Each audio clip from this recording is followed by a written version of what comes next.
Halo, Assalamualaikum adik-adik hebatku. Bagaimana kabarnya hari ini? Nah, kembali lagi nih sama kakak. Di video kali ini kita akan belajar tematik, tema 3, subtema 1, dan pembelajaran 3. Hari ini kita akan belajar tentang tumbuhan. Nah, kita akan mempelajari bagian-bagian dari tumbuhan. Nah, yang pertama adalah akar. Mari kita baca sama-sama. Bagian tumbuhan yang pertama yaitu akar. Akar adalah bagian tumbuhan yang umumnya berada di dalam tanah. Untuk beberapa jenis tumbuhan, akar juga terdapat di atas tanah, bahkan menggantung. Akar berfungsi sebagai bagian yang mengokohkan tumbuhan. Jika tumbuhan tidak memiliki akar, tumbuhan akan mudah dicabut, mudah roboh ketika diterpa angin, atau hanyut terbawa air ketika turun hujan. Zat-zat mineral dan air yang dibutuhkan untuk membuat makanan diserap oleh akar dari dalam tanah. Namun, pada beberapa tumbuhan tertentu, akar tidak hanya berfungsi menyerap air dan mineral, tetapi juga berfungsi sebagai penyimpanan cadangan makanan, misalnya pada beberapa tumbuhan umbi-umbian. Nah, bagian tumbuhan yang selanjutnya adalah bunga. Bunga merupakan bagian tumbuhan yang berfungsi sebagai alat perkembangbiakan. Nah, selanjutnya adalah daun. Bagian tumbuhan yang berfungsi sebagai tempat berlangsungnya fotosintesis adalah daun.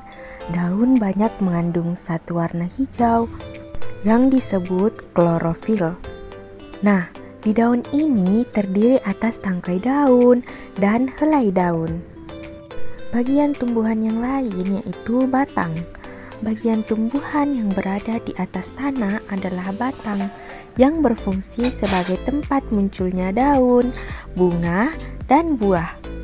Batang juga berfungsi mengedarkan mineral dan air yang diserap akar, serta zat makanan hasil fotosintesis ke seluruh bagian tubuh tumbuhan. Fotosintesis itu apa sih? Fotosintesis adalah proses pembuatan makanan pada tumbuhan melalui pemanfaatan energi cahaya matahari oleh tumbuhan berhijau daun atau bakteri untuk mengubah karbon dioksida dan air menjadi karbohidrat. Bagian tumbuhan selanjutnya yaitu biji. Biji merupakan hasil dari pembuahan yang terjadi akibat penyerbukan antara serbuk sari dan putik. Jika biji ditanam, akan tumbuh menjadi tumbuhan baru. Biji itu berkeping. Biji ada yang berkeping 1 dan ada yang berkeping 2. Biji berkeping 1 disebut monokotil dan biji berkeping 2 disebut dikotil. Nah, bagian tumbuhan yang terakhir yaitu buah. Nah, buah ini merupakan bagian tumbuhan yang berfungsi melindungi biji. Nah, sebelumnya kan kita telah membahas tentang biji. Nah, buah ini contohnya buah mangga dan buah apel. Buah terdiri atas daging buah dan biji. Nah, adik-adik, itulah tadi bagian-bagian dari tumbuhan, yaitu terdiri dari akar, bunga, daun, batang, biji, dan buah.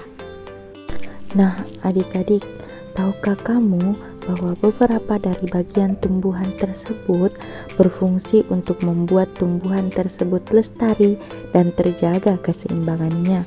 Misalnya biji. Biji adalah cikal bakal bagi sebagian tumbuhan untuk terus bertahan sehingga tercipta keseimbangan dan kelestarian. Nah, kakak ada pertanyaan nih. Kalian jawab di buku tugas kalian masing-masing ya.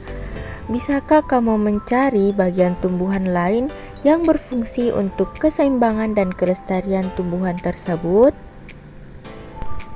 Nah, Setiap tumbuhan memiliki bagian-bagian yang bermanfaat bagi makhluk hidup lain. Di antara tumbuhan tersebut ada yang memiliki bunga. Bunga-bunga di sekitar rumah Lani terlihat sangat subur dan beraneka warna. Lani sangat rajin merawat bunga-bunga tersebut. Ia menyiramnya setiap hari dan memberikan pupuk secara teratur. Bunga tersebut membuat lingkungan rumah Lani menjadi indah dan sejuk dipandang mata. Beberapa jenis bunga menghasilkan wangi sehingga membuat udara di lingkungan rumah menjadi segar. Nah, di sini kakak punya pertanyaan nih. Nah, kalian jawab di buku tugas kalian ya. Apa kewajibanmu terhadap tanaman yang ada di sekitarmu? Manfaat apa saja yang bisa kamu peroleh dari bunga? Dan apabila tanamanmu berbunga wangi, apa sebaiknya yang kamu lakukan? Selamat mengerjakan adik-adik hebatku. Tetap semangat dan jaga kesehatan ya. Wassalamualaikum warahmatullahi wabarakatuh. Sampai bertemu di